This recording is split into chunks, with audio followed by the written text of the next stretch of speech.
Hello there, and welcome to the Bearded Peacock. It's my channel where we talk all things Leeds United. I'm, of course, George.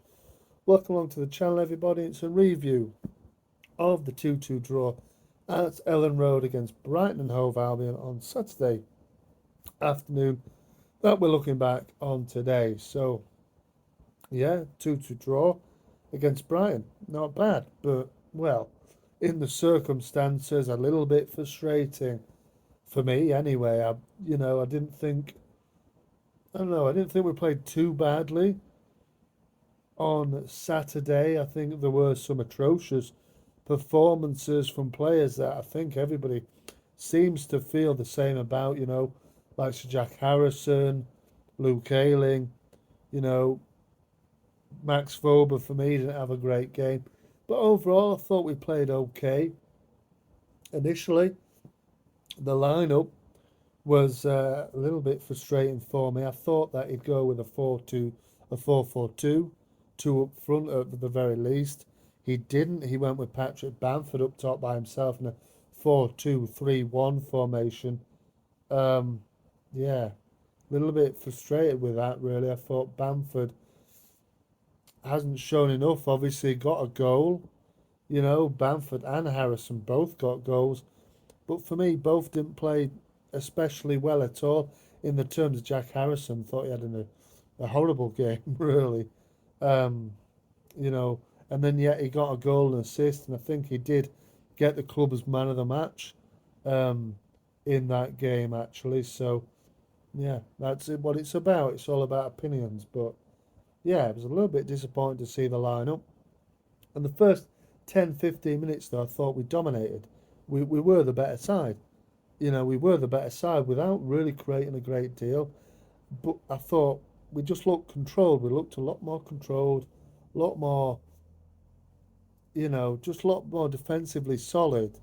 But then I think it just went belly up, didn't it? Really, as the game wore on, particularly down that right hand side. I thought Luke Ayling was on toast, wasn't he?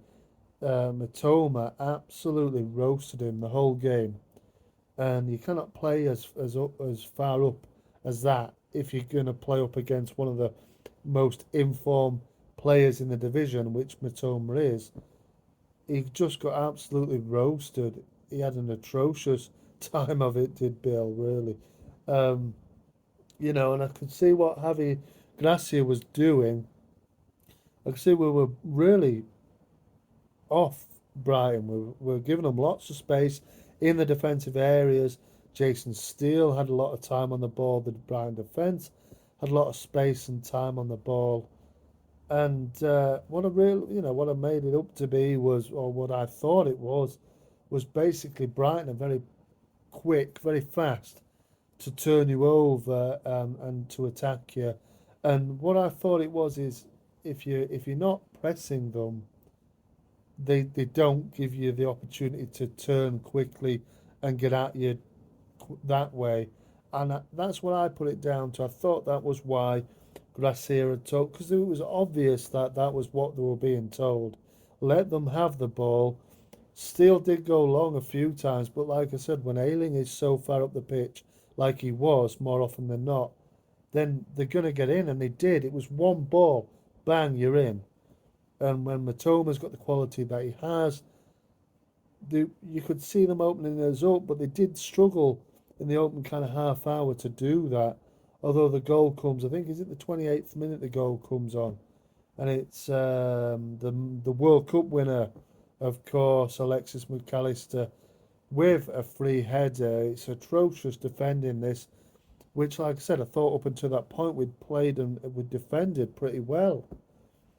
We didn't defend well on this occasion. It was the ball came up from the right, from I think Pascal Gross. Matoma somehow rises highest. He's probably one of the smallest men on the pitch. Rises over Bill Ayling, and McAllister's just there to nod it in from 6 yards out. Free as you like in the 6 yard box, with both Cock and Adams just watching him, saying, "Go on then, put the ball in the net, put your side 1-0 up," and he did. Of course he did. I think that's 9 goals now. Um, yeah, and obviously Brighton go 1-0 up. I didn't see a way back from from that, to be honest. And fair play to Leeds United because they came back. Harrison on the left hand side puts the ball into Bamford, takes a touch and smashes it. And we haven't done enough of this. I haven't done enough of this kind of shoot on sight kind of policy. It's always kind of walking the ball in with Leeds United now. Just have a go. And he did. He took a deflection, cannoned in off the bar, into the roof of the net. 1-1. And that's what it stayed like until half time and beyond, obviously. But I thought the second half, I was willing him to change it. Just change it up, change it up. He didn't. He didn't. He stuck the same team. I thought Aronson as well was having a really poor game. Too easily knocked off the ball, isn't he, Aronson? It's really frustrating. But he had a hand in it. He almost a goal. He almost scored himself at early knockings of the second half, where he nicks the ball, sort of middle of their half, rolls onto Bamford, who works it into the box for Aronson again. It's a great save from Steele, you have to say. It regains his footing, slips over, regains his footing, excuse me, and then, yeah, it's a great save from Steele, isn't it? Down to his right hand side, because it was creeping in the corner, that. And again, Brighton don't really look like doing much, but they always look dangerous because they've got quality. They've got quality in that side. Absolute quality in that attacking third.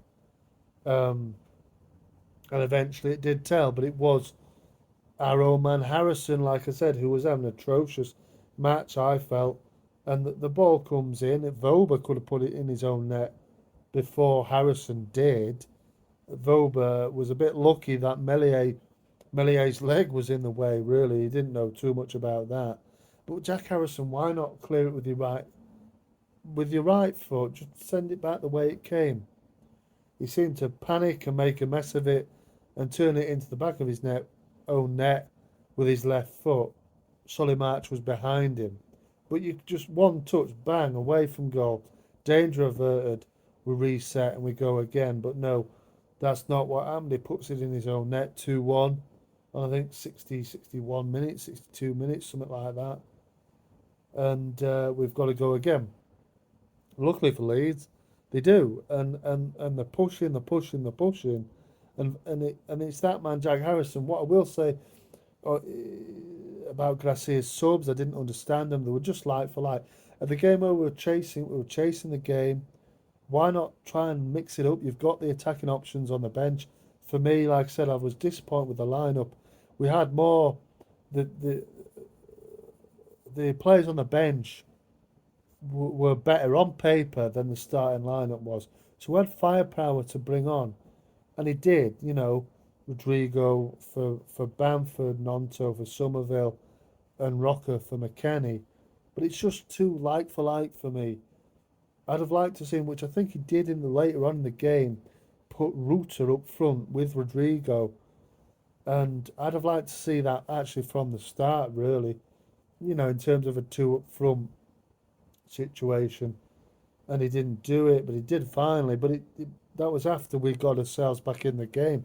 It was a lovely goal. This, as bad as he was, Jack Harrison on the day, he got an assist and a goal. Well, two goals if you like. Obviously, one's an own goal, but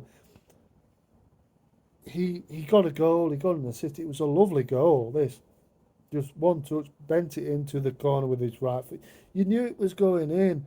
It reminded me a little bit of that sort of click goal in the 4-0 win of Middlesbrough in the promotion year. It was a little bit more to the left hand side of the penalty box, this goal, but it sort of dipped the same way into the net.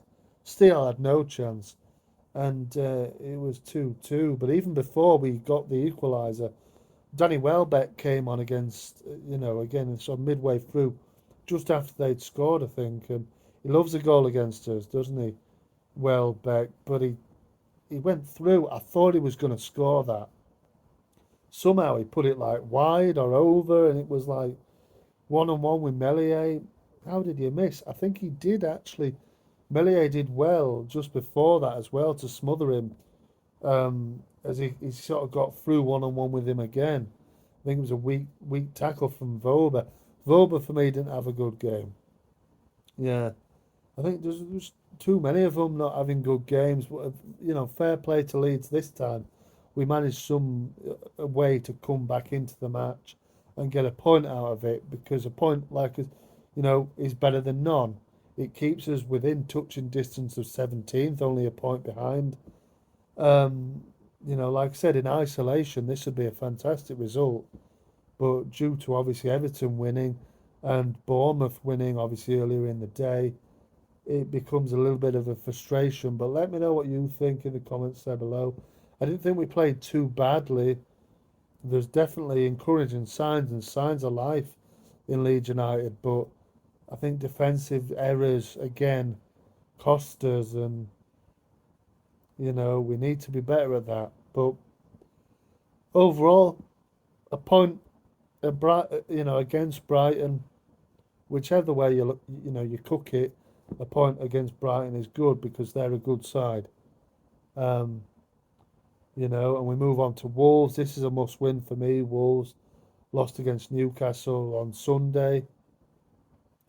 If we win, we go within a point of them and with a game in hand. So, it's still all to play for. We didn't lose. We got a good point, and we move on to Molineux. We know what happened at Molineux last season. Absolute fantastic scenes around this sort of time last year, wasn't it? So hopefully we can go on and do that again, or maybe probably ideally we won't make it as hard as ourselves as we did that night, that Friday night. But yeah, we'll wait and see. I'll be previewing it on the channel in the coming days. Stay tuned for that. Let me know what your thoughts are on this game here on Saturday. 2-2 draw with Brighton. We take a point and we move on to the next one, although we do find ourselves now in the relegation zone. Plenty of time to put that right. Thanks very much for watching. March on together. I'll see you on the next one.